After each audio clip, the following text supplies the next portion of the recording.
అయిన యేసుక్రీస్తు వారి శ్రేష్టమైన నామానికి మహిమ కలుగును గాక. చదమామెన్.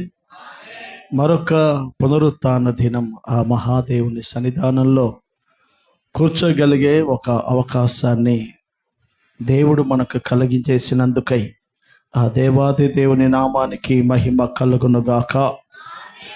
ఈ పరిశుద్ధ పునరుత్థాన దినంలో మరొక పర్యాయం ఆయన సన్నిధానంలో కొన్ని నిమిషాలు కొన్ని మాటలను పరిశుద్ధ గ్రంథంలో నుంచి మనం జాగ్రత్తగా ధ్యానం చేద్దాం. దేవుని యొక్క మాటల మీద మీరు మనసు పెట్టి దేవుని యొక్క ఆలోచనలు, ఆయన తలంపులను గుర్తించవలసిందిగా ప్రేమతో మనవి చేస్తున్నాను. మన ప్రభు ఈ భూమి మీద పరిచర్య చేస్తున్న కాలంలో తనను వెంబడిస్తున్న శిష్యులు ఒకరోజు ఆయన దగ్గరికి వచ్చి ఆయన చెప్తున్న ఉపమానాలు, ఆయన జరిగిస్తున్న అద్భుతాలు, పరసంబంధమైన కార్యాలు అనేకం అడిగి, ప్రభా దీని భావం ఏంటి, దీని అర్థం ఏంటి, మేమెందుకు దయ్యాలను వెళ్ళగొట్టలేకపోయాం అని చాలా వాళ్ళకున్న ఆలోచనలు, వాళ్ళకున్నటువంటి ఆ ఆలోచనలనన్నీ ప్రభుతో పంచుకొని దేవుడిచ్చే ఆ దైవికమైన సలహాలు, సూచనలు వినే సేవకులు ఒకరోజు ప్రభు దగ్గరకు వచ్చి ప్రభుతో అడుగుతారు, ప్రభా యోహాను తన శిష్యులకు ప్రార్థన చేయడం నేర్పాడు, మాకు కూడా నువ్వు ప్రార్థన చేయడం నేర్పాలి, ఎలా ప్రార్థించాలో ఒక మీడియం మ్యాచ్ ఎలా ప్రార్థించాలో మాకు నేర్పండి. ఏ విధంగా ప్రార్థించాలి, ప్రార్థనలో ఏ అంశాలు ఉండాలి, ప్రార్థనలో ఏ విధంగా దేవుణ్ణి మనం ఎదుర్కోవాలో వారు అడుగుతున్నారు. వారు అడిగిన ఆ ఆలోచనను ఎరిగిన ప్రభు వారికి ఎలా ప్రార్థించాలో, ప్రార్థనలో ఏ అంశాలు ఉండాలో తేటగా ప్రభు చెప్పాడు, నేర్పించాడు. అందుకనే ఆయనను వెంబడిస్తున్న శిష్యులు వాళ్ళు ప్రార్థిస్తున్నప్పుడు అద్భుతాలు, మహత్కార్యాలు వారు ప్రార్థిస్తున్న ప్రార్థనల ద్వారా వారు పొందారు, అనుభవించారు. పరిశుద్ధ గ్రంథం మనకు నేర్పే ఒక అద్భుతమైన ఆలోచన ఏంటంటే, దేవుణ్ణి వెంబడిస్తున్నటువంటి దేవుని పిల్లలైన మీరు, ఒక దేవుని సేవకుడైన నేను ఆయన సన్నిధానంలో శిష్యులకు ఏ విధంగా ప్రార్థన అనుభవాలను నా ప్రభు నేర్పాడో, దేవుని బిడలమైన మనము కూడా ప్రభా నాకు ప్రార్థించడం నేర్పు అని అడిగారు. ప్రార్థన ఎలా చేయాలో ఆయన సముఖంలో మనం అడిగి తెలుసుకోవాలి. కారణం బైబిల్ చెప్తుంది, ఆయన మంచి బోధకుడని, ఆయన మంచి నాయకుడని, ఏవైతే ఆశపడతామో అవన్నీ మనకు నేర్పించగలిగే శక్తి కలిగిన దేవుడిని మనం ఆరాధిస్తున్నాం. నేర్చుకోకుండా చేసేది ఏదైనా అది అస్తవ్యస్తంగానే ఉంటుంది. దేవుని వాక్యం మనకు నేర్పిస్తుంది. దేవుణ్ణి వెంబడిస్తున్న ఆయన ప్రజలు ప్రార్థించడం నేర్చుకోవాలి. చెప్పండి, ఏం నేర్చుకోవాలి? చెప్పండి స్వరం అయితే, ఏం నేర్చుకోవాలి? ప్రార్థన ఎలా చేయాలి? చాలామందికి నేటి కాలంలో క్రైస్తవ ప్రపంచంలో ఒక 10% పీపులే, ఒక 10% ప్రజలే ప్రార్థన చేయగలరు, సరిగ్గా ప్రార్థన చేస్తారు. మిగిలిన 90% ప్రజలకి ప్రార్థన ఎలా చేయాలో తెలియదు, ప్రార్థనలో ఏ అంశాలు ఉండాలో తెలియదు. ఒక దేవుని బిడ్డగా దేవుని సముఖంలో ప్రార్థనలో మోకరిస్తున్నప్పుడు ఆయనను ఎలా ఎదుర్కోవాలో వాళ్ళకి సరి అయిన అవగాహన లేక, తరచుగా వాళ్ళు ప్రార్థన చేస్తున్న ప్రార్థన అంశాలు రొటీన్గా ఉంటూ, వాళ్ళు చేసే ప్రార్థన అంశాలు ప్రభు సముఖంలో ఎన్నిక లేనివిగా ఉంటూ, కాలాలు గడిచిపోయినా సరి అయిన ప్రార్థన అనుభవాలు లేక ఆత్మీయ జీవితంలో చాలా వెనకబడిపోతున్నారు. అందుకనే సంఘంలో చాలామంది తల్లులకు, చాలామంది బ్రదర్స్కి ప్రార్థన చేయడానికి అవకాశం ఇచ్చినప్పుడు ప్రార్థన చేయడం రాదు. ప్రార్థన వాళ్ళకు కాస్త తమాషగా ఉంటుంది. ప్రార్థన కాస్త నవ్వుకుంటూ ఉంటుంది. ప్రార్థన ఏదో త్వరగా ఏదో 4 మాటలు అనేసి ముగించేయాలి అని అనుకుంటారు. ప్రార్థన అనేది నీ జీవన విధానంలో ఎలా చేయాలి, ప్రార్థన ఎలా ప్రారంభించాలి, ఏ విధంగా ప్రభువుని మనం ఎదుర్కోవాలో మనకు తెలుసుకోకపోతే ప్రమాదమే. కారణం ఏంటంటే బైబిల్ చెప్తుంది, ఒకరోజు దేవుని దూత దైవజనుడైన కొర్నేలి దగ్గరికి వచ్చి, కొర్నేలితో దేవుని దూత మాట్లాడుతుంది, దైవజనుడా కొర్నేలి, నీ ప్రార్థనలు నీ దాన ధర్మాలు దేవుని సముఖంలోకి చేరాయి.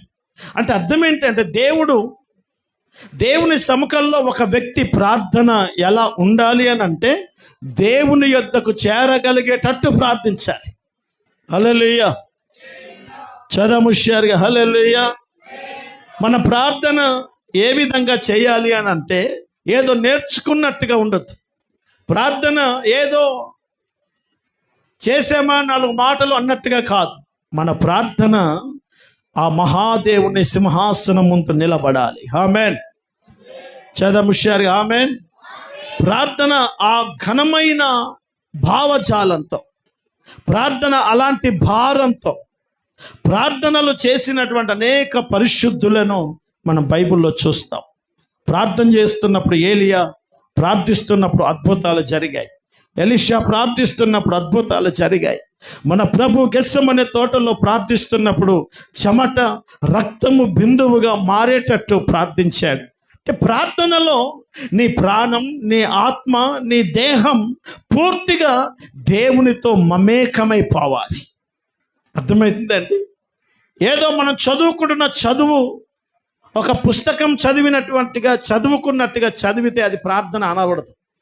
ప్రార్థన తండ్రితో ప్రార్థన చేస్తున్నప్పుడు, ప్రభు దేవునితో ప్రార్థన చేస్తున్నప్పుడు సకల పరిశుద్ధులు ఎలా ప్రార్థన చేశారు అని అంటే, వాళ్ళు ప్రార్థిస్తున్నప్పుడు వారి శరీరం, వారి ప్రాణం, వారి దేహం దేవుని సముఖంలో ఏకాగ్రత కలిగి వారు ఒక అద్భుతమైన రీతిలో ప్రార్థనలు చేసినట్టుగా పరిశుద్ధ గ్రంథం చెప్తుంది.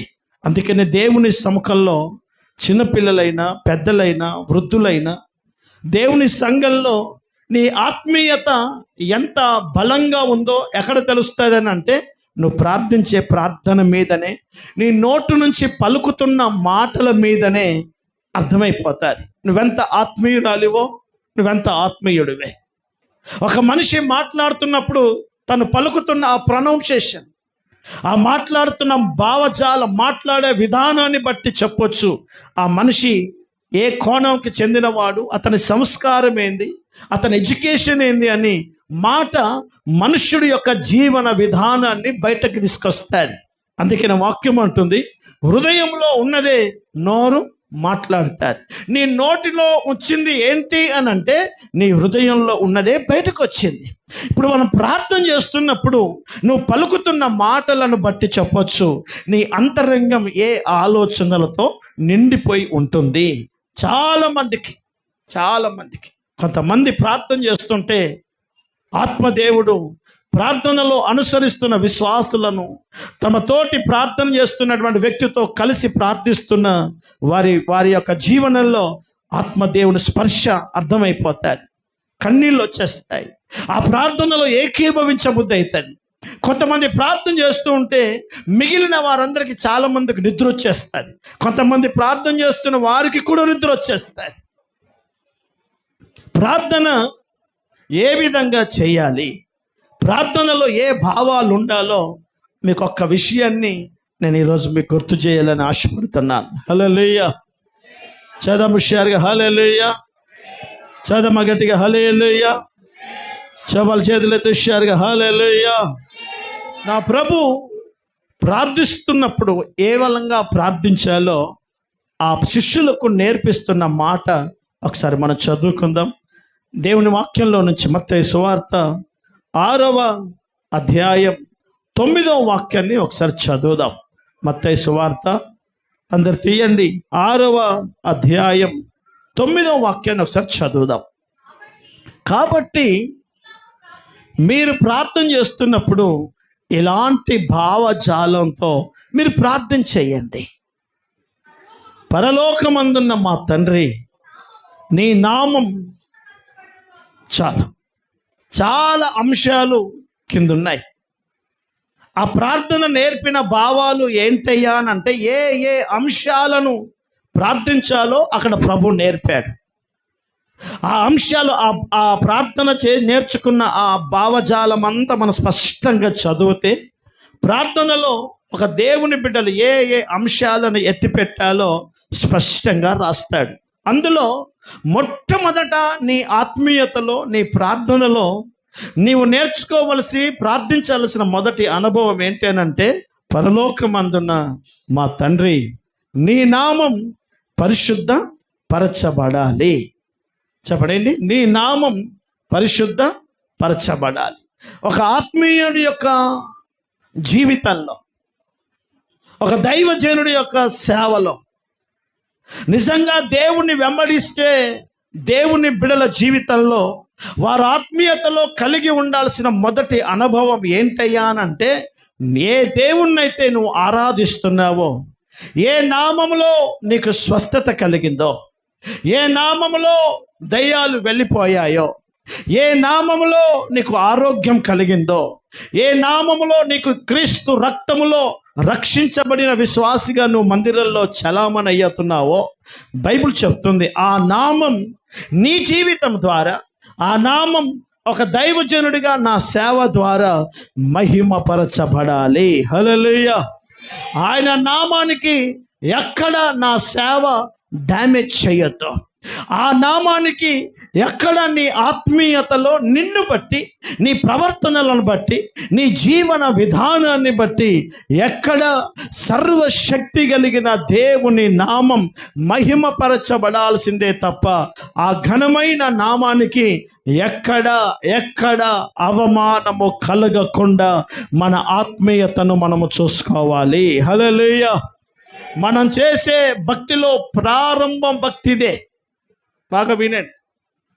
ఒక దేవుని బిడ్డగా నా సేవలో నేను ఎంతమంది ఆత్మలను రక్షించాను, ఎన్ని మందిరాలు కట్టాను, ఎంత ఘనమైన పని చేశాను, ఎంత సేవ చేశాను, ఎన్ని మీటింగ్లు పెట్టాను, ఇవన్నీ తర్వాత సంగతి. నా సేవ ద్వారా, నా పరిచర్య ద్వారా ఆ ఘనమైన దేవుని నామం ఎక్కడైనా అవమానపరచబడిందా, ఘనపరచబడిందా?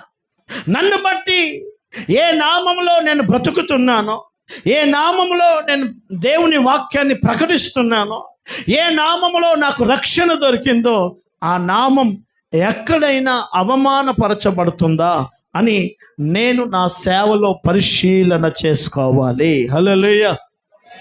చదముష్యారిగా హల్లెలూయా. ఒక విశ్వాస జీవితం చేస్తున్న మీరు, ఒక దేవుని సన్నిధానంలో విశ్వాస బ్రతుకు చేస్తున్న మీకు, ఒక దేవుని వాక్యం ద్వారా ఒక దైవజనుడిగా మీతో మాట్లాడుతున్నాను.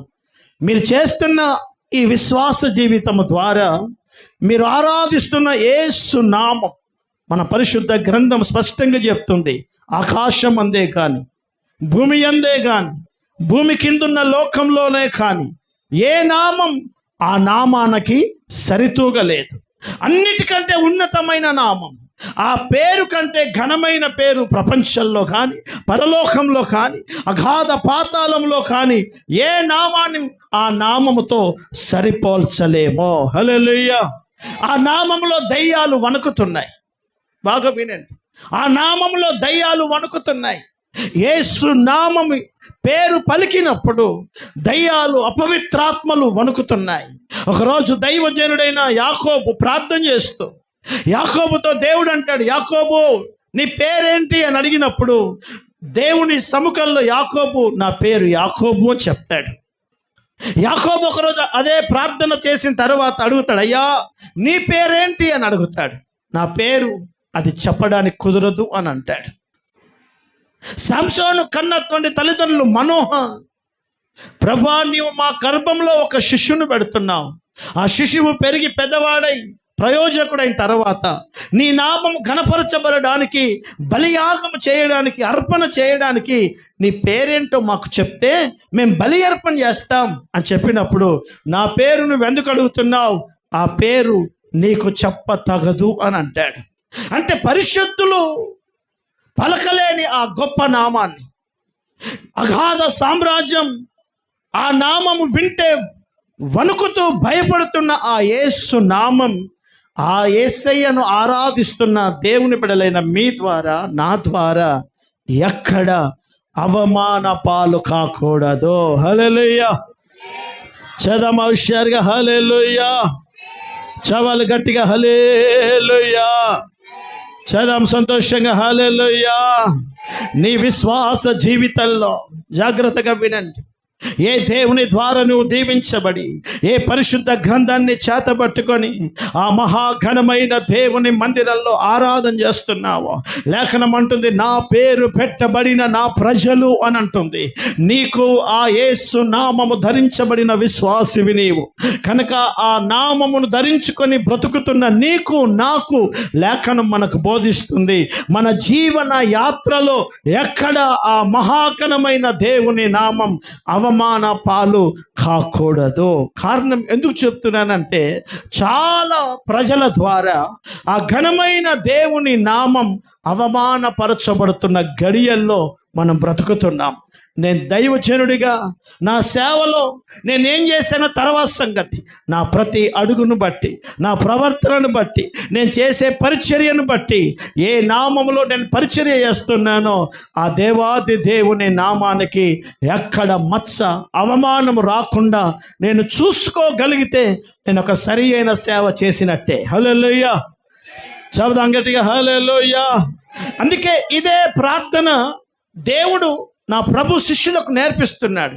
శిష్యులారా, మీరు ప్రార్థన చేస్తున్న మీ ప్రార్థన జీవితంలో, మీ ఆత్మీయ జీవన విధానంలో మీరు మొదట నేర్చుకోవాల్సిన అనుభవం ఏంటంటే, నా తండ్రి నీ నామం ఎన్నటికీ పరిశుద్ధపరచబడాలి, మహిమపరచబడాలి, ఘనపరచబడాలి.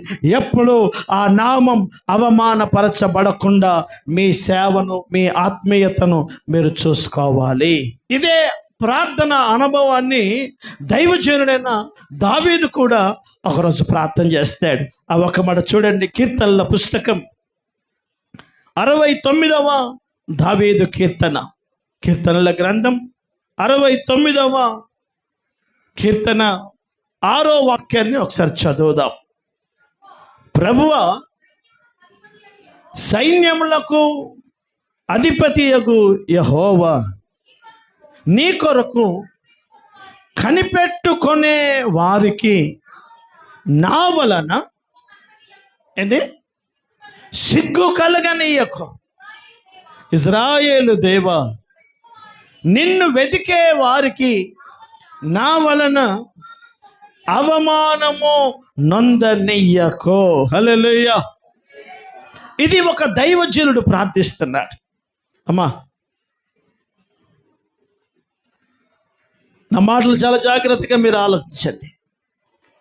ఒక సేవకుడు ప్రార్థిస్తున్నాడు, ప్రభా, నాకు ఫలానా అవసరత ఉంది, నాకు ఫలానా అక్కరుంది, నాకు ఫలానా సమస్యలు ఉన్నాయి అని మన ప్రార్థనలో ఎన్నో సమస్యలు, ఎన్నో అక్కర్లు, ఎన్నో అవసరతలు చెప్తాం. కానీ ఈ ప్రార్థన చాలా ప్రత్యేకం. ఆ దైవజనుడు ప్రార్థిస్తున్నాడు, దేవా, నిన్ను వెతికే సేవకుడు ఉన్నాడు, నిన్ను సేవించే సేవకులు ఉన్నారు, నిన్ను ఆరాధన చేసే మందిరం ఉంది, నీ నామ మహిమ కొరకు కట్టబడిన సంఘం ఉంది. నిన్ను వెతుకుతున్న వారికి, నిన్ను వెంబడిస్తున్న వారికి నా వలన అవమానము రానివ్వకు. నేను నా సంఘానికి, నేను నా తల్లిదండ్రులకు, నేను నా సేవకులకి, నేను నీ మందిరానికి, అంటే నిన్ను వెతికే వారికి, నిన్ను నమ్మి నిన్ను సేవిస్తున్న నీ ప్రజలకి నన్ను బట్టి ఎక్కడ సిగ్గు కలగకుండా నేను బ్రతుకుటకు నాకు సహాయము చేయండి. నిన్ను వెంబడించే వారికి నన్ను బట్టి ఎక్కడ అవమానము రాకుండా నాకు సహాయం చేయి. నేను అలాంటి జీవితం, అలాంటి బ్రతుకు నేను బ్రతకాలని ఆశపడుతున్నాను. ఈ ప్రార్థన నువ్వు ఎప్పుడైనా చేసావో లేదో తెలియదు. ఇది చాలా అరుదుగా ప్రజలు చేసే ప్రార్థన. ఇది చాలా అతి తక్కువ ఆత్మీయులు చేసే ప్రార్థన ఇది. ప్రభా, నేను నిన్ను వెంబడిస్తున్నా ప్రభా, సమాజంలో, నా కులంలో, నా కుటుంబంలో నేను నీ కొరకు పట్టుబడ్డాను. నన్ను ప్రత్యేకపరుచుకున్నావు. నా గ్రామంలో, నా కాలనీలో, నా పట్టణంలో, నా కాలేజీలో నేను నిన్ను వెంబడిస్తున్న బిడ్డగా చాలామందికి తెలుసు. ఈ సమాజంలో, ఈ అందరి మధ్యలో నా బ్రతుకు ఎలా ఉండాలి అని అంటే, ఎక్కడ నన్ను బట్టి నీకు అవమానము రాకూడదు. హల్లెలూయా. చదవమా హుషారుగా, హల్లెలూయా.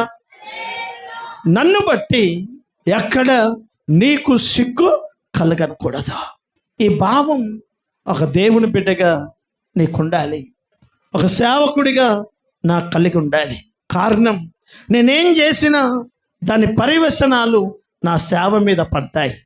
నేను ఎలాంటి జీవితం చేసినా, నా నిర్ణయాలు, నా జీవన విధానం, నేను తీసుకునే నిర్ణయాలు, నేను చేసే పనులను బట్టి నేను వెళ్తున్న మందిరం, నన్ను కన్న తల్లిదండ్రులు, నేను ఆరాధిస్తున్న నా దేవుడికి మహిమ, అవమానం, ఈ రెండిట్లో ఏదో ఒక దానికి నేను కారణంగా మారే అవకాశాలు ఉంటాయి కనుక నేను ఏ అడుగులు వేసినా బహు జాగ్రత్తగా ఆలోచించి నా అడుగులు ఉండాలి అని దేవుణ్ణి వెంబడిస్తున్న ప్రజలు కలిగి ఉండాలి. కారణం ఏంటంటే, అనాదిలో నుండి, చాలా కాలం నుండి కొంతమంది జీవన విధానం దేవుని సేవకి, దేవుని పరిచర్యకి మచ్చ, దేవుని ఘనమైన నామం అవమానకరముగా బ్రతికిన జీవితాలను బట్టి వారి కుటుంబాలు, వారి తల్లిదండ్రులు, వారి పిల్లలు శాపగ్రస్తులైనట్టుగా పరిశుద్ధ గ్రంథం మనకు చెప్తాది. మీకు కొన్ని అద్భుతమైన విషయాలను నేను మీకు గుర్తు చేస్తాను. అపోస్తుడైనటువంటి పేతురు పత్రిక రాస్తూ, 2వ పేతురు పుస్తకం 2వ అధ్యాయం, పేతురు రాసిన 2వ పుస్తకం 2వ అధ్యాయం, అందరు తీయండి, 2వ నుంచి చదవండి ఒకసారి. మరియు అబద్ధ ప్రవక్తలు ప్రజలలో ఉండిరి, అటువలనే మీలోనూ, ఇదిగో సంగమా, మీ దగ్గరికి కూడా అబద్ధాన్ని, మోసాన్ని కుయుక్తిగా బోధించే బోధకులు, అంటే సేవకుడు మాత్రమే కాదు, విశ్వాస అయినా ఎవడైనా ఆ భావాన్ని మీ దగ్గరికి తీసుకొచ్చే అవకాశాలు ఉంటాయి. వీరు తమ్మును కొనిన ప్రభువును కూడా విసర్జించి తమకు తామే శీఘ్రముగా నాశనము కలగజేసుకొనుచు నాశనకరముగు భిన్నాభిప్రాయములను రహస్యముగా బోధిస్తారు. మరియు అనేకులు ఏం చేస్తారట? ఇవి ఏం చేస్తారు? పోకిరి చేస్తారు. అమ్మా, దైవజనులు, సంఘాన్ని వెంబడిస్తున్న దేవుని ప్రజలు లోకంలో పోకిరి చేష్టలు చేస్తారట. పోకిరి చేష్టలు, వారి పోకిరి చేష్టలను అనుసరించి నడుతురు. వీరిని బట్టి సత్య మార్గము దూషించబడుతుంది. హల్లెలూయా.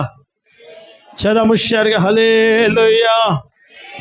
చబాలుష్యారుగా హల్లెలూయా. చదమ గట్టిగా హల్లెలూయా. ఈరోజు అనేక సేవకుల గురించి, అనేక విశ్వాసుల గురించి, వారి సాక్ష్యాన్ని బట్టి, వారి వర్తమానాన్ని బట్టి, వారి పాటలను బట్టి, వారి పద్ధతులను బట్టి, ఇదిగో ప్రపంచవ్యాప్తంగా నవ్వుల పాలవుతున్న క్రైస్తవ్యం, అవమాన పాలవుతున్న క్రైస్తవ్యం, ఆ మహాదేవుని నామం అవమానపరచబడుతుంది. ఆ మహాఘనమైన నామం, ఏ నామములో సాతాను గడగడ వణుకుతుందో, ఏ నామములో పరలోక రాజ్యం అందరూ ఆ మహిమ కలిగిన దేవుని పాదాల దగ్గర శిరస్సు వంచి నమస్కరిస్తున్నారు, ఆ ఉన్నతమైన నామం ఈరోజు ప్రజల మధ్యలో, సంఘ వ్యవస్థల మధ్యలో, సమాజం మధ్యలో నవ్వుల పాలు కావడానికి ఏ దేవుని నమ్మని ప్రజలు కారకులు కాదు. హల్లెలూయా. దేవుని నమ్మని, బాగా వినండి, దేవుణ్ణి వెంబడించని, దేవుణ్ణి ఆరాధించని ప్రజలు కారకులు కాదు.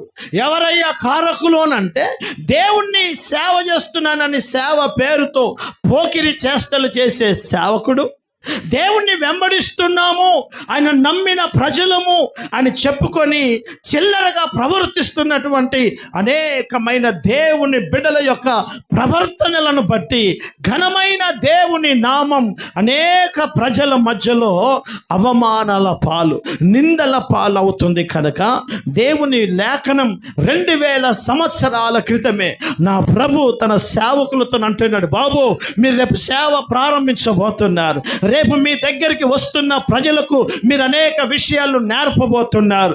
మీరు పాటిస్తూ, మీరు నేర్చుకుంటూ, మీ దగ్గరికి నేను పంపుతున్న అనేక ఆత్మలకు నువ్వేం నేర్పాలి అనంటే, నువ్వేం బోధించాలి అనంటే, మనలను బట్టి మహిమ కలిగిన దేవుని నామం ఎక్కడ నిందల పాలు కాకుండా జాగ్రత్తగా విశ్వాసము చేయాలి. హల్లెలూయా. సభలుషారుగా హల్లెలూయా. నన్ను బట్టి, సేవకుడైన నన్ను బట్టి నేను చూసుకోవాలి. 2, నాకు అప్పగించబడ్డ ఆత్మలకు నేను చెప్పాలి ఏంటంటే, బాబు నిన్ను బట్టి నీవు ఆరాధిస్తున్న నీ దేవునికి ఎక్కడ చెడపేరు రావద్దు. నిన్ను బట్టి నువ్వు ఏ మందిరానికైతే నీ కులంలో నుంచి, నీ కుటుంబంలో నుంచి ఇదిగో పరిశుద్ధ గ్రంథాన్ని చేతబట్టుకొని, నీ గడప గుమ్మంలో నుంచి తెల్లని బట్టలు వేసుకొని, వస్త్రాలు ధరించుకొని, నీ వాహనాన్ని స్టార్ట్ చేసుకొని మందిరానికి వస్తున్నప్పుడు 100 మంది ప్రజలు చూస్తున్నారు, నీ కాలనీ ప్రజలు చూస్తున్నారు, నీ గ్రామ ప్రజలు చూస్తున్నారు. కనుక ఆ ప్రజల మధ్యలో ఏ మందిరానికైతే నువ్వు వస్తున్నావో, ఏ మందిరంలో దేవుణ్ణి ఆరాధించడానికి వస్తున్నావో, ఏ నామంలో నీ జీవిత విధానాన్ని కొనసాగిస్తున్నావో, నువ్వు ప్రతి క్షణం నీవు ఆలోచించి అడుగులు వేయాల్సిన కార్యం ఏంటో తెలుసా? నా దేవుని నామానికి నేనెక్కడ అవమానము తేకుండా నా జీవితము నేను కొనసాగించాలి. హల్లెలూయా. అర్థమవుతుందండి? ఇదే ఆత్మీయత, ఇదే దైవికమైన భక్తి. నేను 100 మంది ప్రజలను కట్టి, అనేక అద్భుతాలు చేసి, అనేక మందిరాలు కట్టి, నన్ను బట్టి, నా జీవన విధానాన్ని బట్టి లోకంలో మహిమ కలిగిన దేవుని నామం పాడైపోతుంటే, నాకేమి చలనం లేకుండా, నా మట్టుకు నేను తిని, నా మట్టుకు నేను తిరిగి, నా మట్టుకు నేను బాగున్నానన్న భ్రమలో బ్రతుకుతూ నాకేం నష్టం అని అనుకుంటూ ఉంటే అది ఎంత ప్రమాదమైన భక్తో మీరు ఆలోచించారు. అలాంటి ప్రజలు రేపు దేవుని ఎదురు నిలబడ్డప్పుడు ప్రభు అంటున్నాడు, ఇదిగో నా నామంలో మీరు అద్భుతాలు చేశారు, నా నామంలో మీరు ప్రవచనాలు చెప్పారు, నా నామంలో దయ్యాలను వెలగొట్టారు, అయినను అక్రమముగా బ్రతికిన ప్రజలారా, అక్రమము చేసిన వారులారా, మీరెవరో నాకు తెలియదు కనుక మీరు నా యొద్ద నుండి తొలగిపోండి, వీరి కాళ్ళు చేతులు కట్టి ఆరని అగ్నిగుండంలో పడేయండి అని ప్రభు లేఖనం బోధిస్తాడు. ఎందుకు? వాళ్ళు చేసిన కార్యాలను బట్టి కాదు, వారు జీవించిన జీవితాన్ని బట్టి మహిమ కలిగిన దేవుని నామం అక్రమంగా అనేక ప్రజల మధ్యలో నిందల పాలవుతుంది. హల్లెలూయా. ఈరోజు చాలామంది సేవకులను బట్టి, ఈరోజు చాలామంది విశ్వాసులను బట్టి, అమ్మా నేను మిమ్మల్ని ప్రేమించి మిమ్మల్ని బతిమిలాడుతుంటున్నాను. ఒకవేళ నీకు సరి అయిన భక్తి చేసే మనసు లేకపోతే మానేసే, దేవుని దగ్గరికి రావడం మానే, దేవుణ్ణి సేవించడం మానేసే. కారణం ఏంటో తెలుసా? ఏ దేవుని నామాన్ని నువ్వు ఆరాధిస్తున్నావో, ఏ దేవుణ్ణి సేవిస్తున్నావో, ఏ దేవుని మందిరానికి వస్తున్నావో ఆ ఇంటికే నీవు అవమానము తేగలిగిన భక్తి నువ్వు చేస్తే నువ్వు రాకపోవడమే మంచిది. ఒక తల్లిగా, ఒక తండ్రిగా సమాజంలో నేను ప్రపంచమంతా గుర్తుపట్టకపోయినా, ఏ కాలనీలో, ఏ గ్రామంలో కాస్త విలువ కలిగి బ్రతుకుతున్న తల్లిదండ్రిగా నీ పిల్లలు, పెంచి పెద్ద చేసిన నీ కుమారుడు, నీ కుమార్తె నీ ఇంటికి తలవంపులు తేగలిగే ప్రవర్తన చేస్తే ఒక తల్లిగా నువ్వేమంటావు అని అంటే, నిన్ను బట్టి నలుగురిలో నేను తలెత్తుకోలేకపోతున్నా, నిన్ను బట్టి నా సమాజంలో నా బంధువుల మధ్యలో నేను తలదించుకోవాల్సి వస్తున్నది, నీవు నా ఇంటికి రాకపోవడమే మంచిది, ఎటన్నా వెళ్ళు, ఏడన్నా బతుకుపో, నా కొడుకు చచ్చిపోయాడు అనుకుంటాను నేను, నా బిడ్డ చచ్చిపోయాడు అనుకుంటాను నేను అని ఒక తల్లి తండ్రి తన కుమారులను బట్టి తమ కుమార్తెలను బట్టి ఇంటికి అవమానము తేగలుగుతున్నటువంటి బిడ్డలను బట్టి వారు అంతగా బాధపడితే, నేను అంటున్నాను, నీ గురించి ప్రపంచానికి ఏం తెలియదు. మహా అయితే నీ గ్రామం, నీ కాలనీ, నీ ఊరికే. సర్వశక్తి కలిగిన దేవుని వెంబడిస్తున్న నీవు, సేవ చేస్తున్న నేను, మనలను బట్టి ఆ మహాదేవుని నామం ఎక్కడైనా అవమానపరచబడితే ఈ ఆలోచన మనకెందుకు రాలేదు? ఈ ఆలోచన, ఈ బాధ, ఈ భారం మనకెందుకు ఆలోచించలేదు? నేను వెళ్తున్న మందిరానికి ఎక్కడైనా మచ్చ వస్తుందేమో, నేను నడిపిస్తున్న సేవకులకు నింద వస్తుందేమో, ఏ దేవుని నామంలో నేను బ్రతుకుతున్నానో, ఏ ప్రజల మధ్యలో నేను పరిశుద్ధ గ్రంథాన్ని చేతబట్టుకొని కొనసాగుతున్నానో, ఆ ప్రజల మధ్యలో ఆ ఘనమైన దేవుని నామం నిందల పాలవుతుందేమో, నా ప్రవర్తన నేను సవరించుకోవాలి, నా జీవన విధానాన్ని నేను కట్టుకోవాలని ఈ కడవరి కాలంలో సంఘము బహు జాగ్రత్తగా బ్రతకవలసిన అవసరం ఉంది. హల్లెలూయా, చదముషారుగా హల్లెలూయా. అందుకనే దైవజనుడైన దావీదు ప్రార్థిస్తున్నట్టుగా ప్రతిరోజు నీ ప్రార్థనలో, ప్రతిరోజు ఒక దైవజనుడిగా నా ప్రార్థనలో ఈ అంశం ఉండాలి. దేవా, నేను సేవ చేస్తున్నాను, ఎక్కడైనా నా అజ్ఞానాన్ని బట్టి, ఎక్కడైనా నేను తెలిసి తెలియక నేను తప్పుడు నిర్ణయాలు చేస్తే, ఎక్కడైనా నేను తప్పుగా మాట్లాడి ఉంటే, ఎక్కడైనా నా పద్ధతి, నా ప్రవర్తనను బట్టి, నా ప్రసంగాన్ని బట్టి, నా మాటను బట్టి ఎక్కడైనా నా తండ్రి నేను నీకు అవమానంగా ప్రవర్తించి ఉంటే నన్ను క్షమించు, నన్ను అర్థం చేసుకునే జ్ఞానం నాకు ఇవ్వు, ఎక్కడ నీ నామానికి మచ్చ తేకుండా నాకు కృప కావాలి అని ఒక దైవజనుడిగా, ఒక దేవుని బిడలముగా మనం ప్రతిరోజు ప్రార్థించాలి. హల్లెలూయా. ఇదే ఆత్మీయతలో మొట్టమొదటి అనుభవం. నా ద్వారా ఎంత మేలు జరుగుతుంది కాదు, నా ద్వారా ఏమైనా కీడు జరుగుతుందా ఆలోచించ. అందుకే నా ప్రభు శిష్యులతో అంటున్నాడు, పరలోకమందున మా తండ్రి నీ నామం ఎన్నటెన్నటికి మహిమపరచబడాలి. ఆ ఘనమైన నామం మహిమపరచబడకుండా ప్రజల మధ్యలో అవమానాల పాలు కావడానికి సమాజంలో పోకిరి చేష్టలు చేసే ప్రజలు ఎక్కువైపోయారు. చెప్పండి, ఏం చేష్టలు? చెప్పాలి గట్టిగా, ఏం చేష్టలు? చిల్లర చేష్టలు. అందుకే దైవజనుడైన పౌలు కొరింథీ సంఘానికి రాస్తంటాడు, ఆ మాట చదువుతావు. 2వ కొరింథీ రాసిన పుస్తకం 4వ అధ్యాయం, కొరింథీలకు రాసిన 2వ పుస్తకం 4వ అధ్యాయం 2వ వాక్యం. అయితే కుయుక్తిగా మేము నడుచుకొనకయు, దేవుని వాక్యమును వంచనగా మేము బోధించకయు, సత్యమును ప్రత్యక్షపరచుట వలన ప్రతి మనుష్యుని మనస్సాక్షి ఎదుట మమ్ములను మేమే దేవుని సముఖమందు మెప్పించుకొనుచు అవమానం, ఎదుగు వినండి, మమ్ములను బట్టి, మా పనులను బట్టి అవమానకరమైన రహస్యమైన పనులను మేము విడిచిపెట్టేశాము. హల్లెలూయా. మమ్ములను బట్టి ఎక్కడ దేవుని నామానికి అవమానము కలుగుతుందేమోనని, అవమానము కలుగజేసే ఏ పని మేము చేయకుండా మేము జాగ్రత్త పడుతున్నాం. ఒక దైవజనుడు సంఘానికి అంటున్నాడు, సంఘమా, మేము వంచనగా బోధించక. చాలామంది వారి బోధలో, వారి మాటలలో వంచన, కుయుక్తుంటుంది. దైవజనుడు అంటున్నాడు, మేము వంచనగా కుయుక్తిగా మేము బోధించక సంఘము ఎదుట సమాజము ఎదుట మేము ఎలాగూ బ్రతుకుతున్నాము అని అంటే, ఎక్కడ మా ఘనమైన దేవుని నామానికి అవమానము రాకుండా రహస్యంగా చీకటి సంబంధమైన కార్యాలు ఎక్కడ మా జీవన విధానములో చొరబడకుండా మమ్ములను మేము జాగ్రత్తగా చూసుకుంటున్నాం. హల్లెలూయా. ఇది కదా సేవ అంటే, ఇది కదా బ్రతుకంటే, ఇది కదా ఆత్మీయత అంటే. ఆత్మీయత అంటే దయ్యాలు ఎల్లగొట్టడం, ప్రవచనాలు చెప్పడం కాదు. ఆత్మీయత అంటే మహిమ కలిగిన దేవుని నామానికి అవమానము రాకుండా సాక్ష్యాన్ని కాపాడుకొని బ్రతికే జీవన విధానం. హల్లెలూయా.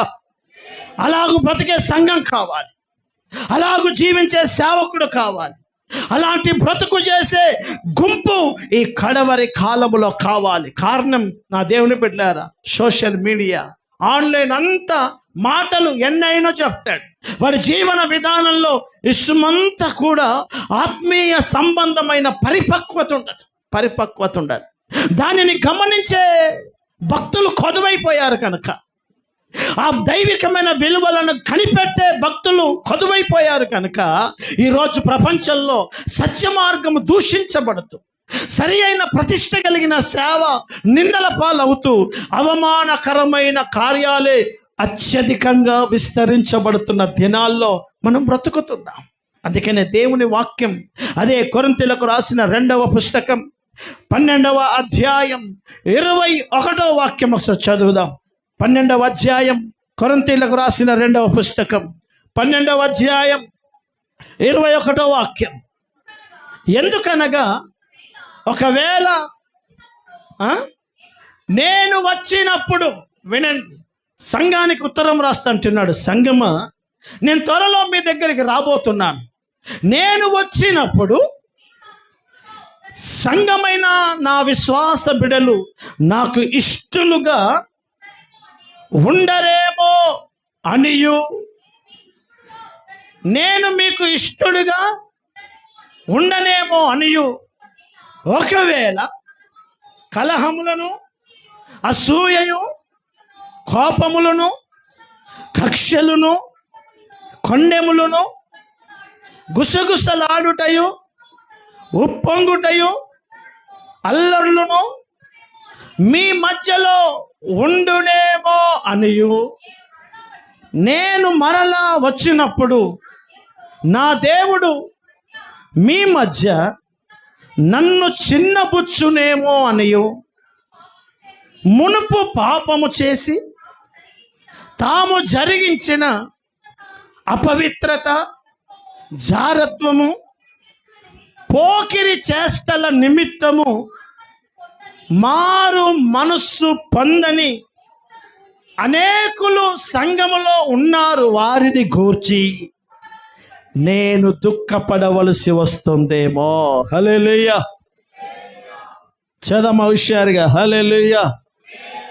దైవజనుడైన పౌలు సంఘానికి ఉత్తరం రాస్తా అంటున్నాడు. సంఘంలో ఒకప్పుడు వారు బ్రతికిన జీవన విధానం, లోకంలో ఏ పోకిరి చేష్టలు చేశారో, ఏ బలహీనమైన జీవన విధానం చేశారో, మందిరానికి వచ్చారు కానీ మార్పు రాలేదు. దేవుని సంఘానికి వచ్చారు కానీ మార్చుకోలేరు. దైవజనుడు అంటున్నాడు, నేను మీ దగ్గరికి వచ్చినప్పుడు పోకిరి చేష్టలు మార్చుకొని విశ్వాసులు నా సంఘంలో కనబడినప్పుడు నేను దుఃఖపడవలసి వస్తుందేమో. కనుక సంఘమా, మీ పోకిరి పద్ధతులు, మీ బలహీనమైన జీవన విధానం మీరు మార్చుకోవాలి. హల్లెలూయా. చదవమా హుషారుగా హల్లెలూయా. ఎందుకో తెలుసా, మనం చదివాం, అనేకుల పోకిరి చేష్టల వలన ఘనమైన దేవుని నామం అవమానపరచబడుతుంది. నేను మళ్ళీ చెప్తున్నాను, జాగ్రత్తగా వినండి. మీరు చేసే ప్రతి పని, నేను చేసే ప్రతి పని, మన మాట, మన పద్ధతులు, మన వస్త్రం, మన ప్రయాణం, మన జీవన విధానం అంతటిని బట్టి ఘనమైన దేవుని నామానికి మహిమైన వస్తుంది, అవమానమైన వస్తుంది. ఆ మహాదేవుని మందిరానికి గౌరవం అని వస్తుంది, నిందైనా వస్తుంది. అందుకనే వాక్యం అంటుంది, ఒకవేళ ఏ విశ్వాసి ద్వారా, ఏ దైవజనుడి ద్వారా ఆ ఘనమైన నామం అవమానపరచబడతాదో, ఆ మహిమ కలిగిన నామం నిందల పాలవుతుందో, వారి జీవన విధానంలో ఎలాంటి భయంకరమైన తీర్పు వారు ఎదుర్కోబోతారో పరిశుద్ధ గ్రంథంలో నేను మీకు కొన్ని విషయాలు చూపించాలని ఆశపడుతున్నా. హల్లెలూయా. చదవ విషయాలుగా హల్లెలూయా, హల్లెలూయా. ఆ మాట ప్రభు వాక్యం చెప్తుంది. యిర్మీయా పుస్తకం 8వ అధ్యాయం 12వ వాక్యం నుంచి ఒకసారి చదువుదాం. యిర్మీయా గ్రంథం 8వ అధ్యాయం 12వ వాక్యం. తాము హేయమైన క్రియలు చేయుచున్నందున దుఃఖపడవలసి వచ్చెను, కానీ వారు ఏ మాత్రము సిగ్గుపడరు. అవమానము నొందితిమని వారికి తోచనే లేదు గనక పడిపోవు వారిలో వారు పడిపోతారు. హల్లెలూయా. ఇప్పుడు దేవుని వాక్యం అంటుంది, ఇదిగో జీవన విధానం చేస్తున్న వారికి వారి తప్పు వాళ్ళకి అర్థం కాదు. ఈరోజు పరిస్థితులు ఎలా మారాయి అని అంటే, చేసిన తప్పును, నా తప్పును బట్టి నేను వెళ్తున్న మందిరానికి నిందలు వస్తాయి. నేను చేసిన తప్పును బట్టి నా కన్న తల్లిదండ్రులకు నింద వస్తుంది. నా జీవన విధానాన్ని బట్టి ఘనమైన దేవుని నామం అవమానపరచబడుతుందన్న భావన ఏమీ లేక అక్కడ దేవుని వాక్యం అంటుంది, దేవుని బిడ్డలారా, వారు హేయమైన క్రియలు చేయుచున్నందున సిగ్గుపడవలసి వచ్చెను, కానీ వారేమాత్రము సిగ్గుపడరు. వారికి ఏమాత్రం ఇంగిత జ్ఞానం లేదు. వారు సిగ్గుపడాల్సిన పని వారు చేస్తున్నప్పటికీ కూడా వారిలో మాత్రం ఆ పశ్చాత్తాపం లేదు. అయ్యో, నేను ఇలా చేయకూడదు కదా, నేను ఇలా ప్రవర్తించకూడదు కదా, నేను ఇలా ఎందుకు ప్రవర్తించాను, నన్ను బట్టి నా దేవుని నామం అవమాన పాలయ్యే అవకాశం వచ్చేసింది కదా, నేను చేసే పద్ధతిని బట్టి, నా పనులను బట్టి నిందొచ్చేస్తుంది కదా అని తమను తాము బాధపడాల్సి, సరిదిద్దుకోవాల్సిన అవసరము ఉండకపోగా వారి విషయంలో వారి ఇసుమంతా ఏమాత్రం భావన లేక ఈ తరములో చాలామంది అలా చలామణైపోతున్నారు. హల్లెలూయా. వారి గురించి ప్రభు అంటున్నాడు, వారు హేయమైన క్రియలు చేయుచున్నందున సిగ్గుపడవలసి వచ్చెను, కానీ వారేమాత్రము సిగ్గుపడరు. అవమానము నొందితిమని వారికి తోచనే లేదు కనుక పడిపోయే వారిలో వారు పడిపోవదురు. హల్లెలూయా. చెబుదాం హుషారుగా హల్లెలూయా.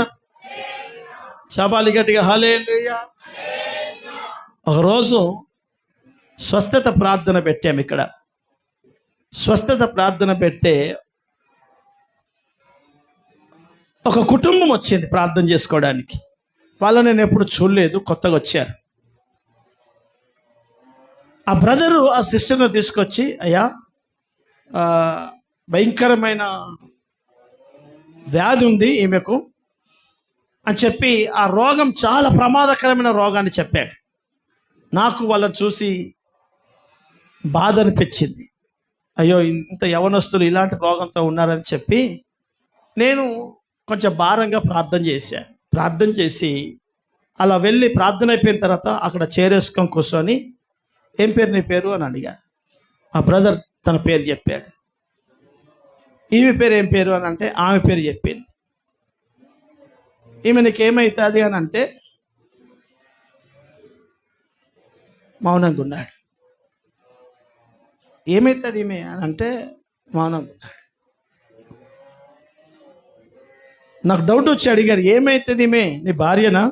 ఆ పాప ఎవరు అంటే పాపే, మా పాపే, కానీ ఈమెను నేను రహస్యంగా ఉంచుకున్నాను. నా భార్య వేరు, ఈమెను నేను ప్రత్యేకంగా రహస్యంగా ఈమెతో కాపురం చేస్తున్నాను. ఈ పాప నాకు పుట్టిన పాపే, కానీ నా భార్యకి, నా కుటుంబానికి, నా బంధువులకి తెలియదు ఈమె నాకున్నదని. ఇప్పుడు నేను అన్నాను, నువ్వు వేసిన లంగతనం జరిగిపోయింది, ఇంకా ఆమెను తీసుకొచ్చి ఇప్పుడు నాకు అంటగట్టి నాకు ప్రార్థన చేయమని. ఆ రోగాలు ఎందుకు వచ్చాయని అంటే, నువ్వు వేసిన చెడ్డ పనులు, నీ భార్య, నీ తల్లిదండ్రులు వాళ్ళు విడుస్తున్న కన్నీళ్ళు, ఆవిడకు మోసం చేసి ఆమెను గాయపెట్టి నువ్వు వేస్తున్న రహస్య జీవితాన్ని బట్టి ఆమె కన్నీళ్ళు, ఆమె ఉసురు నీకు తాకుతుంది. మరి ఆ రోగం ఆమెకు వచ్చింది, రేపు కొద్ది రోజుల తర్వాత నీకు కూడా వస్తుంది. కారణం, నేను తప్పు చేశాను అన్న భావనతో ఉండాల్సిన మనిషి, నేను మందిరానికి వెళ్తున్నాను, ఇలాంటి జీవితం నేను చెయ్యొద్దు అన్న భావన ఏమీ లేక తను తెగించి ఆ జీవన విధానాన్ని చేయడాన్ని బట్టి బైబిల్లో స్పష్టంగా ఇర్మియా ప్రవక్త రాస్తుంటాడు, వారు ఒకరోజు పడిపోయి నాశనమవుతారు. హల్లెలూయా, చదువు గట్టిగా హల్లెలూయా. మరొక రోజు వారి జీవన విధానం పతనమవుతుంది, మరొక రోజు వారి బ్రతుకు నాశనం అవుతుంది. కారణం, వారు హేయమైన పనులు చేసి కూడా, వారు సిగ్గుపడవలసిన కార్యాలు చేసి కూడా వారు మేము సిగ్గుపడవలసిన అవసరం వచ్చేసింది, మేము తప్పు చేసాము అన్న భావన ఏమీ లేక అర్థమైందండి. ఈరోజు చాలామంది దేవుని మందిరాలకు వస్తూ ఎఫైర్స్ పెట్టుకుంటున్నారు, దేవుని మందిరాలకు వచ్చి ప్రేమ వ్యామోహాల్లో పడుతున్నారు, చాలా సభలలోకి వెళ్ళి వారి ప్రేమికులను తీసుకొని వెళ్తున్నారు. ఇది చాలా భయంకరమైన పద్ధతిది. నీవు తీసుకొచ్చుకున్న మనిషి, నీవు ప్రవర్తిస్తున్న ప్రవర్తన, నీ చుట్టూన్న విశ్వాసులు, నేను నడిపిస్తున్న సేవకుడికి అర్థం కాకపోవచ్చు. కానీ ఏ దేవుణ్ణి నువ్వు ఆరాధిస్తున్నావో, ఏ దేవుణ్ణి నువ్వు సేవిస్తున్నావో, ఏ దేవుని పరిశుద్ధ గ్రంథాన్ని చేతబట్టుకొని మహాదేవుని మందిరంలో నువ్వు మోకరించావో, ఆయన కను దృష్టికి నువ్వు చేసేదంతా స్పష్టంగా కనబడుతుంది. అందుకే బైబిల్ అంటుంది, సంగమా, పోకిరి చేష్టలు చేసేవారిని బట్టి సత్య మార్గం అవమాన పాలవుతుంది, ప్రతిష్ట కలిగిన సేవ నిందల పాలవుతుంది, ఆ మహిమ కలిగిన నామం అవమానాల పాలవుతుంది, దేవుని పరిచర్య నిందల పాలవుతుంది. ఈరోజు పరిచర్యలో ఈ ప్రమాదకరమైన పరిస్థితులను ఆలోచించే దైవచరుడు, ఆలోచించే విశ్వాసులు కనుమరుగవుతున్నారు. కనుక దేవుని వాక్యం, పరిశుద్ధ గ్రంథం మనకు నేర్పిస్తుంది. దైవజనుడు దావీదు చేసిన ప్రార్థన ఈరోజు మనకు ఉండాలి. ప్రభా నీకు స్తోత్రం, నన్ను బట్టి నిన్ను వెంబడించే నీ సంఘం, నీ సేవకులకి, మందిరానికి ఎక్కడ నింద రాకుండా నాకు సహాయం చేయి. నన్ను బట్టి నీ నామానికి ఎక్కడ సిగ్గుపడవలసిన స్థితిగతులను నేను తేకుండా నాకు కృప దయచేయమని దావీదు ప్రార్థిస్తున్నట్టుగా, ఆ కీర్తనలో ప్రార్థిస్తున్నట్టుగా మన ప్రతిరోజు ఈ ప్రార్థన అంశాన్ని ఆ మహాదేవుని సన్నిధానంలో మనం ప్రార్థించాలి. ప్రభా, నా సేవలో నువ్వు నాకు ఎంత పని ఇస్తావో అంత పని చేస్తాను, నా జీవితంలో నేనేం చేయాలో నీవు నాకు ఎంత అవకాశం ఇస్తావో అంత పని చేస్తాను. నా సేవలో ఎన్ని అద్భుతాలు, నా సేవలో ఎన్ని వందల మంది, వేల మంది రక్షించబడ్డారు, ఎన్ని మందిరాలు కట్టబడ్డాయి, అది ముఖ్యం కాదు. నన్ను బట్టి ఆ ఘనమైన నామంలో ఎక్కడ మత్స రాకుండా, ఎక్కడ ప్రభా నీ నామానికి సిగ్గు రాకుండా నేను బ్రతికేగలిగే జ్ఞానం నాకు కావాలి. హల్లెలూయా, చదముషారుగా హల్లెలూయా. ఇదే ఆత్మీయతలో మొదటి లక్షణం. నా ప్రభు ప్రార్థనలో నువ్వు ప్రార్థించవలసిన మొదటి ప్రార్థన అంశం ఇదే అని చెప్తున్నాడు. తండ్రి, నీ నామం పరిశుద్ధ పరచబడును కాక, పరిశుద్ధపరచబడాలి. పరిశుద్ధ గ్రంథం ఈరోజు దేవుని బిడ్డలారా, అనేకమైన ప్రజలు రక్షణలోకి రాకపోవడానికి గల కారణం ఇదే. పరిశుద్ధ గ్రంథంలో మీకు ఒక విషయాన్ని గుర్తు చేసి నేను ముగిస్తున్నాను. జాగ్రత్తగా నా మాటలు వినండి. ఒకరోజు షిలోహు అనబడుతున్న ప్రాంతంలో దేవుని పని జరుగుతుంది. ఆ దినాలలో దేవుని సేవకుడైనటువంటి ఏలి అనబడుతున్న ఒక దైవజనుడు సేవ చేస్తున్నాడు. అతనికి 2 యవనస్తులైన కుమారులు ఉన్నారు. ఏలి ముసలుడైపోయాడు. ఇప్పుడు సేవా సంబంధమైన కార్యాలు ఎదిగినటువంటి తన కొడుకులు చూస్తున్నారు. పాస్టర్ గారి కొడుకులు ఉదయం లేచి మందిరం శుభ్రం చేస్తున్నారు, సిస్టం పెడుతున్నారు, దేవుని సేవా సంబంధమైన కార్యాలు జరిగిస్తున్నారు. కానీ వాళ్ళ సేవ అంతా అస్తవ్యస్తంగా ఉంది. వాళ్ళకు తోచినట్టు సేవ చేస్తున్నారు, వాళ్ళకు నచ్చినట్టుగా సేవ చేస్తున్నారు. వస్తున్న ప్రజల మీద అజమాయిషీ చేస్తున్నారు, పెద్దరికాలు చేస్తున్నారు. వస్తున్న వారి మీద అక్రమంగా ప్రవర్తిస్తున్నారు. వస్తున్న స్త్రీలతో అక్రమ సంబంధాలు పెట్టుకుంటున్నారు. ఇదంతా ఆ దేవుని ఘనమైన సేవలో కొంతకాలం నుంచి జరుగుతున్న పని. వినండి,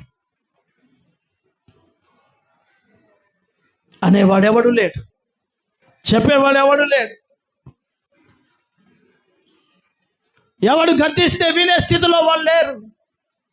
దైవజనుడు ముసలుడైపోయాడు, కళ్ళు కనబడడం లేదు, తన మంచాలో తను పడుకున్నాడు. తన కొడుకులు సేవ చేస్తున్నారు. ఎలా సేవ చేస్తున్నారో చూసే పరిస్థితుల్లో తండ్రి లేడు. సేవ అంతా అస్తవ్యస్తంగా మారిపోతుంటే, నా దేవుని పెట్టారా, ఒకరోజు దేవుడు ఒక దైవజనుని, ఒక ప్రవక్తను అతని దగ్గరికి పంపించాడు. దేవుడు చూశాడు. తన ఘనమైన నామం అవమానపరచబడడం, ఆ మహిమ గల దేవుని సన్నిధి అపవిత్రపరచబడడం, దేవుని ప్రజలు నిందల పాలు కావడం చూసి సహించలేక, నా దేవుని వాక్యం ఉంటుంది, ఒక ప్రవక్త దైవజనుడైన ఏలి దగ్గరికి వచ్చేసాడు. ఏలితో మాట్లాడుతుంటాడు. ఏలితో, సేవకుడైన ఏలితో దేవుని పెట్టారా ఆ మాట చదువుతారు ఒకసారి. సమూయేలు మొదటి పుస్తకం 3వ అధ్యాయమేనా. ఆ దినమున ఏలి యొక్క ఇంటి వారిని గురించి 2వ అధ్యాయం 17వ వాక్యం ఒకసారి చదువు. అందువలన జనులు యెహోవాకు నైవేద్యము చేయుటయందును అసహ్య పడుటకు ఆ యవనస్తులు, ఆ సేవకుడు కారణము అయ్యారు కనుక వారి పాపము యెహోవా సన్నిధికి బహు గొప్పదాయెను. హల్లెలూయా. చదవ గట్టిగా హల్లెలూయా. సేవలో బాగా వినండి, సేవలో అస్తవ్యస్తంగా జరిగిన కార్యాలు, సేవలో దేవుని కార్యాలలో జరుగుతున్న అక్రమమైన పనులను, దేవుని పనిలో జరుగుతున్న అవినీతిని చూసిన దేవుని వాక్యం అంటుంది, ఆ పాపం దేవుని దృష్టికి భయంకరంగా మారి దేవాది దేవుడే దైవజనుడైన ఏలి దగ్గరికి ఒక ప్రవక్తను పంపించి, ఇప్పుడు సేవకుడైన ఏలితో అద్భుతమైనటువంటి మాటలు మాట్లాడతాడు. ఆ మాట ఇదిగో 27వ వాక్యం 2వ అధ్యాయం 27వ వాక్యంలో, అంతటా దైవజనుడు ఒకడు ఏలి యొద్దకు వచ్చి ఇట్లనెను, యెహోవా నిన్ను గూర్చి సెలవిచ్చున్నది ఏమనగా, నీ పితరుల ఇంటివారు ఐగుప్తు దేశమును ఫరో ఇంటిలో ఉండగా వారికి నేను ప్రత్యక్షమైతిని. ఎఫోదు ధరించి నా బలిపీఠము మీద అర్పణమును అర్పించుటకై నాకు యాజకుడుగా అగునట్లు ఇజ్రాయేలు గోత్రములో నుండి, ఇదిగో నేను, జాగ్రత్తగా నా మాట వినండి, నేను నీ మీద కనికరం చూపి లేవి గోత్రాన్ని సేవకు ఏర్పాటు చేసుకొని నా ఘనమైన సేవలో నా పని చేయడానికి నేను మీకు అవకాశం ఇచ్చాను. అయితే మీరు నా సేవను పాడు చేసి, నా సేవను నీవు భ్రష్టు పట్టించి, ఘనమైన నా నామం సమాజం మధ్యలో నిందల పాలు చేశావు కనుక, అక్కడ దేవుని పెట్టారా 30వ వాక్యంలో రాస్తాడు, ఇదిగో నీ కుమారులను నాకంటే నీ కుమారులకు నీవు గొప్ప చేయుచున్నావు. నీ ఇంటివారును నీ పితరుని ఇంటివారును నా సన్నిధిని యాజకత్వము జరిగించుదురని యెహోవా ఆజ్ఞ ఇచ్చి ఉన్నను, ఇప్పుడు నా మనస్సునకు కేవలం ప్రతికూలమై ఆయననియు సెలవిచ్చుచున్నాడు.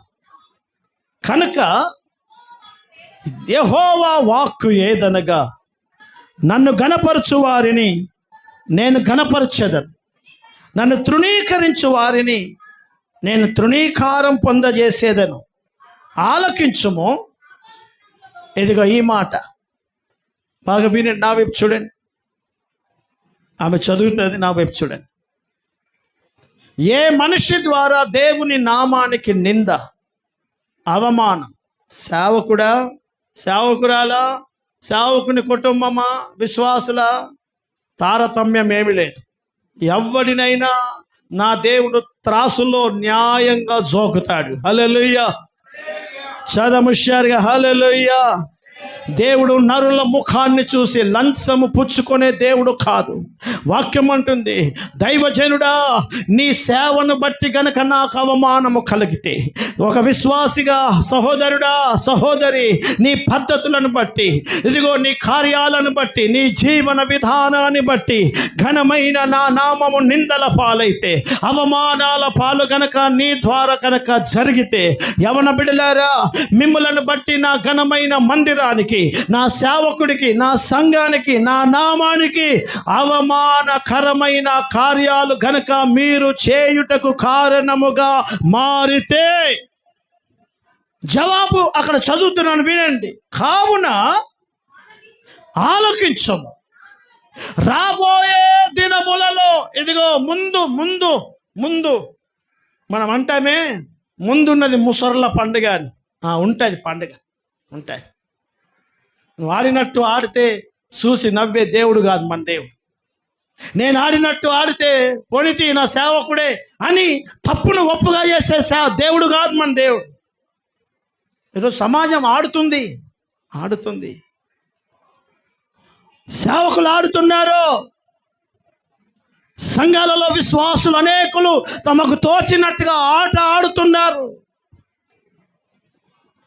సంఘంలో అనేకమైన విశ్వాస బిడ్డలు, యవనస్తురాండ్రు, నన్ను బట్టి దేవుని పేరు ఎక్కడైనా పాడైతుందేమో, నన్ను నడిపిస్తున్న సేవకులు తలదించుకోవాల్సి వస్తుందేమో, నేను ఆరాధిస్తున్న దేవుని నామం నిందల పాలవుతుందేమో, ప్రయాసంతో జరుగుతున్న సేవలో నా నిర్ణయాలను బట్టి, నా జీవన విధానాన్ని బట్టి, నేను చేసే కార్యాలను బట్టి ఒక మత్స పడుతుందేమో అన్న బాధ, భారం ఏమీ లేకుండా, నా ఇష్టం, నా జీవితం, నా కుటుంబం, నా వ్యక్తిగతం, నీ వ్యక్తిగతం అని నువ్వు అనుకుంటే నీ మట్టుకు నీవు బతుకు. నీకు దేవుని సంఘముతో, దేవుని సేవకులతో, దేవుని ఘనమైన నామంతో నీకు బంధం ఉండకూడదు. హల్లెలూయా. చదమ్మ గట్టిగా హల్లెలూయా. చవాలు హుషారుగా హల్లెలూయా. కావున ఆలకించుము, రాగల దినములలో నీ బలమును, నీ పితరుల ఇంటి బలమును, నీ బలం, నీ స్టాండర్డ్స్ అన్నీ నెమ్మదిగా తగ్గుతాయి. వినండి, నెమ్మదిగా నీ కార్యాలు తగ్గుముఖం పడతాయి, నీ కుటుంబ బలం తగ్గిపోతాయి. కావున నీ బలాన్ని, నీ పితరుల ఇంటి బలాన్ని నేను తగ్గించేదను. నీ ఇంట ఏంది వింటున్నారా? నీ ఇంట్లో ముసలోడు ఒక్కడుండడు అంటే అర్థం ఏంటి? యవన కాలంలోనే చస్తారు. ఇక ముసలితనం ఎవరికి రాదు. నీ ఇంట్లో అందరు మధ్య వయసులోనే చచ్చిపోతారు. నీ ఇంట్లో ముసలితనం అనేవాడు ఎవడుండడు. ఇక నీ వంశంలో తప్పు ఒక్కడు చేస్తున్నాడు. దేవుని తీర్పు కుటుంబాలకు ఎలా వెళ్తుందో వినండి ఒకసారి. అమ్మా వినండి జాగ్రత్తగా. హల్లెలూయా. చదవం గట్టిగా హల్లెలూయా. కావున ఆలకించు సేవకుడా. చాలా పర్యాయాలు చూసి మార్చుకుంటావేమో, నీ జీవితాన్ని మార్చుకుంటావేమో. ఒక సహోదరుడిగా దేవుని వాక్యాన్ని విని తగ్గించుకుంటావేమో. ఒక యవన బిడ్డగా దేవుని సేవకుడి మాటను గద్దించును, హెచ్చరికను, బుద్ధి మాటను దేవుని వాక్యాన్ని బట్టి నీతో మాట్లాడుతున్నప్పుడు నువ్వు మార్చుకుంటావేమోనని చాలా పర్యాయాలు చూశాడు. మార్పు లేదు, నీ జీవన విధానంలో మార్పు లేదు. మార్చుకున్నట్టే చేస్తున్నావు. బయట సమాజంలోకి వెళ్ళి మళ్ళీ నీకు తోచినట్టు, నీకు నచ్చినట్టు నువ్వు బతుకుతున్నావు. అయితే విను, రాబోయే దినాలలో నీ బలం, నీ సామర్థ్యం తగ్గించేస్తాను. ఇక నువ్వు అభివృద్ధి పొందవు. రోజు రోజు రోజు హీన దశలోకి వెళ్ళిపోతావు. 2, నీ ఇంట్లో ముసలివాడే ఉండడు. నీ కుటుంబంలో, నీ సంతానంలో అందరూ ఇదిగో వ్యయప్రాయములోనే, యవన కాలంలోనే వారి జీవితాలు ముగించేస్తారు. ముసలివాడు చదువు ఒక్కడును లేకపోవును, యెహోవా ఇశ్రాయేలులకు చేయదలిచిన మేలు విషయములలో నా నివాసం అనబడుతున్న నా మందిర స్థలమునకు అపాయము కలగగా నీవు చూస్తావు. ఎప్పటికీ నీ ఇంట్లో ఇక ముసలివాడే ఉండడు. నా బలిపీఠమునొద్ద ఎవడు ఉండకుండా, నేను ఇక నా మందిరంలో ఎవ్వడు ఉండకుండా నేను నశింపచేసేదను. నీ కన్నులు క్షీణించుటకును, నీ దుఃఖము చేత నువ్వు క్షయమవుటకును సాధనమవును. నీ సంతానపు వారందరూ వ్యయకాలమందు మరణమవుదురు. ఇదిగో నీకు ఇప్పుడున్నారే, నీ కళ్ళ ముందు కనపడుతున్నారే, నీ 2 కుమారులైన హొఫ్నికి ఫినెహాసునకును సంభవించున్నది నేను చెప్పిన దానికి సూచనగా ఉండును. ఒక్క రోజులోనే వారిద్దరూ చచ్చిపోతారు. హల్లెలూయా. చదవం ఒకసారి చేతులెత్తి గట్టిగా హల్లెలూయా. చదవం ఒకసారి బిగ్గరగా హల్లెలూయా. ఒక తండ్రికి దేవుడు ప్రకటిస్తున్నాడు. ఈ తండ్రి 80 ఏళ్ల నుంచి సేవ చేస్తున్నాడు. నిన్న మొన్న వచ్చిన సేవకుడు కాదు, నిన్న మొన్న వచ్చిన విశ్వాసి కూడా కాదు. ఇప్పుడు నేను ఆలోచించాల్సిన ఆలోచన ఏంటో తెలుసా? ఇంతకాలం సేవ చేసి, ఇంతకాలం విశ్వాసిగా బతికినా కూడా ఒక వ్యక్తి ద్వారా ఘనమైన దేవుని నామం అవమానపరచబడితే నువ్వు ఆరాధిస్తున్న దేవుడు ఎంత రియాక్ట్ అవుతాడో ఒకసారి ఆలోచించు. చాలా రోజుల నుంచి సేవ చేస్తున్నాడు ఆయన. నువ్వు చాలా రోజుల నుంచి దేవుణ్ణి వెంబడిస్తున్న విశ్వాసివై ఉండొచ్చు. అయితే ఏంటి? దేవుని లేఖనం అంటుంది, ఏలీ నీ ఇంట్లో ముసలుడుండడిగా, నీ 2 కుమారులు ఒక్కరోజు చచ్చిపోతారు. అది నువ్వు కల్లారా చూస్తావు. నువ్వు ఏడ్చి నీ రోజు నీ దుఃఖముతో నీ జీవితం పతనమైపోతుంది. ఇంత ప్రమాదకరమైన శిక్ష నా దేవుడు ఒక దైవజనుడి కుటుంబానికి వేయగలిగితే, ఒక విశ్వాసి కనుక అలాగూ బతికితే దేవుడు ఎలా తప్పిస్తాడు ఆలోచించి. ఒక సేవకుడినే వదిలిపెట్టని దేవుడు ఒక విశ్వాసిని ఎలా వదిలిపెడతాడండి? దేవుని లేఖనం అంటుంది, ఆయన ఘనమైన నామం, ఆయన ఘనమైన మందిరం, ఆ మహాదేవుని నామం ఎవడైతే సిగ్గు కలుగుటకు కారణంగా మారుతాడో, అవమానకరమైన దానికి కారకుడుగా మిగిలిపోతాడో, బైబిల్ చెప్తుంది వాడి కుటుంబంలో ఒక భయానకమైన ఉప్పెన, ఒక భయంకరమైన ప్రమాదాన్ని నా దేవుడు తీర్పు తీర్చబోతాడు. హల్లెలూయా. అందుకనే పరిశుద్ధ గ్రంథము ద్వారా ఒక దైవజనుడిగా ఈరోజు నా దేవుడు నీతో మాట్లాడే మాట, దావీదు ప్రార్థించిన రీతిగా, ప్రభువా ఈ జీవన యాత్రలో ఎక్కడ నన్ను బట్టి ప్రభువా నీ మహిమ కలిగిన నామానికి అవమానము నిందలు రాకూడదు నాయన అని ఒక దైవజనుడిగా నా సేవలో నిన్న అడుగు జాడలను చూసుకోవాలి. ఒక దేవుని బిడ్డగా ఈ నిస్సి ప్రార్థన మందిరంలో చేర్చబడిన నా సంఘ బిడ్డలారా, ఒక యవనస్తుడిగా, ఒక యవనస్తురాలిగా, ఒక దేవుని బిడ్డగా నీకు నా ప్రభు లేఖనము ద్వారా హెచ్చరిక చేస్తే మాట ఏంటో తెలుసా? నిన్ను బట్టి ఎక్కడ నీ మందిరానికి, నిన్ను బట్టి ఎక్కడ నీ ఘనమైన దేవుని నామానికి, నిన్ను బట్టి మహిమ కలిగిన దేవుని పరిచర్యకు ఎక్కడ నింద, ఎక్కడ అవమానం రాకుండా నీ జీవన విధానాన్ని బహు జాగ్రత్తగా నీవు కాపాడుకోగలిగితే లేఖనం అంటుంది, నా నామము ఘనపరచగలిగేటట్టుగా నీవు బ్రతికితే నేను నీ నామాన్ని, నీ కుటుంబాన్ని ఉన్నతంగా నేను చేస్తాను. నా నామాన్ని గౌరవానికి నువ్వు కారకుడవైతే నీ నామం, నీ కుటుంబం, నీ జీవితం ఆశీర్వాదానికి నేను కారకుడిగా మారుతాను. ఒకవేళ నా నామము చెడగొట్టడానికి, నా నామం అవమాన పాలు కావడానికి, నా నామం సమాజంలో నిందల పాలు కావడానికి నీవే గనక కారకుడిగా మిగిలిపోతే నీ ముందు కాలం ఎలా ఉంటుందో నువ్వు ఊహించు. హల్లెలూయా. చదవం గట్టిగా, హల్లెలూయా.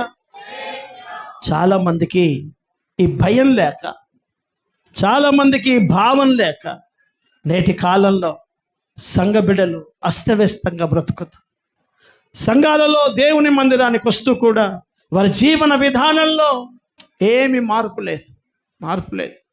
చాలామంది విశ్వాస భ్రష్టులైపోయి, అక్రమ సంబంధాలలో చిక్కిపోయి, భయానకమైన మోసభరితమైన జీవన విధానంలో చిక్కిపోయి, రహస్యమైన కార్యాలు చేస్తూ పోకిరి చేష్టలు అని బైబిల్ రాస్తుంది. వారి పోకిరి చేష్టలను బట్టి ఆ ఘనమైన దేవుని నామం అవమానపరచబడడానికి వారు కారకులైతున్నారు. కనుక బైబిల్ చెప్తుంది, దేవుడు వారిని క్షమించలేక వారి భవిష్యత్తులో, వారి పుట్టబోయే సంతానంలో కూడా ఆ తీర్పును నా దేవుడు కొనసాగించాడు.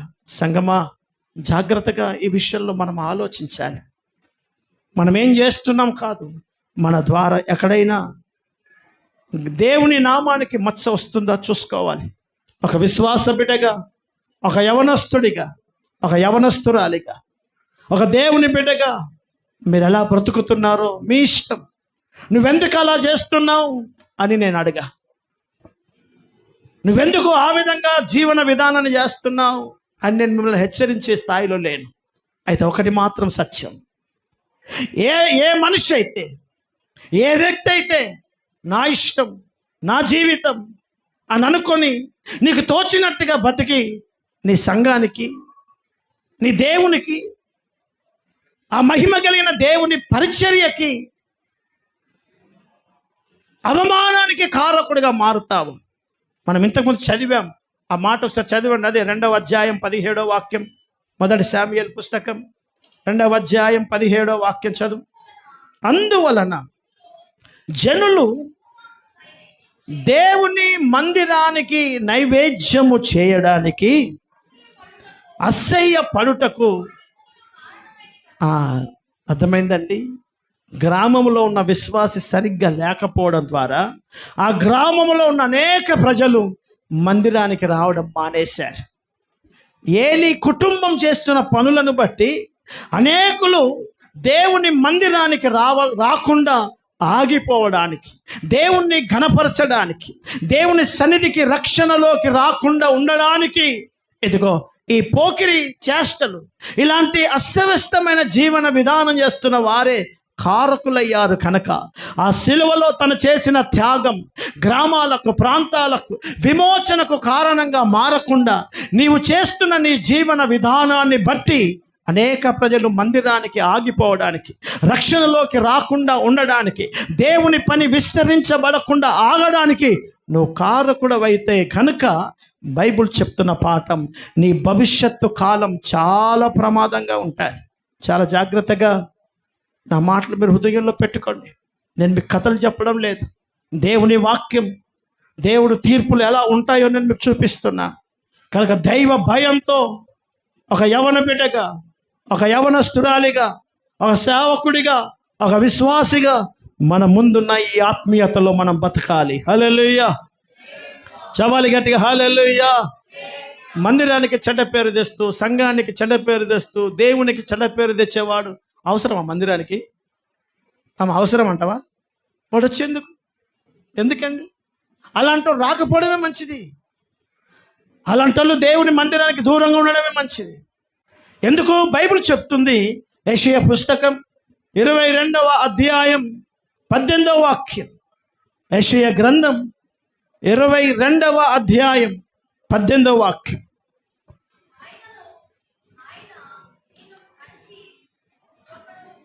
ఆయన నిన్ను మలచి ఒకడు చెండు వేసినట్లు విశాలమైన దేశములోనికి నిన్ను విసిరివేయను. నీ యజమానుని ఇంటి వారికి అవమానము తెచ్చిన వాడా, అక్కడనే నువ్వు మృతి పొందుతావు. అవమానం తెచ్చిన వ్యక్తికి దేవుడు ఇస్తున్న తీర్పు ఏంటో తెలుసా? ఒక భయంకరమైన నష్టం. ఆలోచించు. పరిశుద్ధ గ్రంథం చెప్తుంది, దావీదు దేవుని నామం నిందల పాలు కావడానికి అతడు చేసిన బలహీనమైన పనిని బట్టి నా దేవుని వాక్యం అంటుంది, దావీదు నేను నిన్ను క్షమించి నీకు కనికరించుతున్నాను, కానీ నువ్వు చేసిన పనిని బట్టి సమాజంలో ఆ మహిమ కలిగిన దేవుని నామం నిందల పాలు కావడానికి నువ్వు చేసిన కార్యం కారణంగా మారిపోతుంది. కనుక సంఘ బిడ్డలారా, ఈ కడవరి కాలంలో బహు జాగ్రత్తగా మన ఆత్మీయతను, మన విశ్వాసాన్ని మనం బహు జాగ్రత్తగా కాపాడుకోవాలి. పోకిరి చేష్టలు, మార్చుకోలేని ఆ బలహీనమైన పద్ధతులు, మన జీవన విధానంలో మనం గడుపుతున్న ప్రతి అనుభవాలు, మనం వేసే ప్రతి అడుగు జాడులను బట్టి సర్వశక్తి కలిగిన దేవుని నామం మహిమ లేకపోతే నింద వచ్చే అవకాశాలు ఉంటాయి. కనుక లేఖనం అంటుంది, తండ్రి నీ నామం పరిశుద్ధపరచబడాలి. ఆయన నామం ఘనపరచబడడానికి ఒక సంఘముగా, ఒక సేవకులముగా, ఒక విశ్వాస బిడలంగా మన కారణంగా మారాలి తప్ప ఆ ఘనమైన దేవుని నామం ఎక్కడ నిందల పాలు, అవమానాల పాలు కాకుండా చూసుకోవాలి. ఒకవేళ అలాగూ గనక ఎవరైనా జీవితం చేస్తే, ఇదిగో దావీదును నా దేవుడు నష్టానికి పాలు చేసి తన కుటుంబ పతనానికి కారణంగా మారినట్టుగా, ఒక ఏలి కుటుంబం పతనమైనట్టుగా బైబిల్ అంటుంది, యజమాని ఇంటికి నష్టము తెచ్చినవాడా, అవమానము తెచ్చినవాడా, నీకు నష్టమే నీ పనికి శిక్ష. హల్లెలూయా. కనుక జాగ్రత్తగా ఈ కడవరి దినాల్లో మన ఆత్మీయతను మనం కాపాడుకోవాలి. నువ్వెక్కడ ఉన్నా, నువ్వేం పని చేస్తున్నా, ఒక యవన బిడ్డలారా, మీరే అడుగులు వేసినా 1కి 2 సార్లు ఆలోచించండి. నా సేవ, నా మందిరం, నా తల్లిదండ్రి, నా సంఘం, నా సేవకులు, ప్రాముఖ్యంగా ఆ ఘనమైన దేవుని నామం ఎక్కడ నా పనిని బట్టి నిందల పాలు కాకుండా నేను జీవితం చేయాలని భయముతో ఆ మహాదేవుని సన్నిధానంలో మనం ముందుకెళ్ళాలి. దేవుడు అట్టి కృప మనకు దయచేయునుగాక. మహాగరుడా, మహిమ కలిగిన పరిశుద్ధుడా, నీకు స్తోత్రం. సర్వశక్తి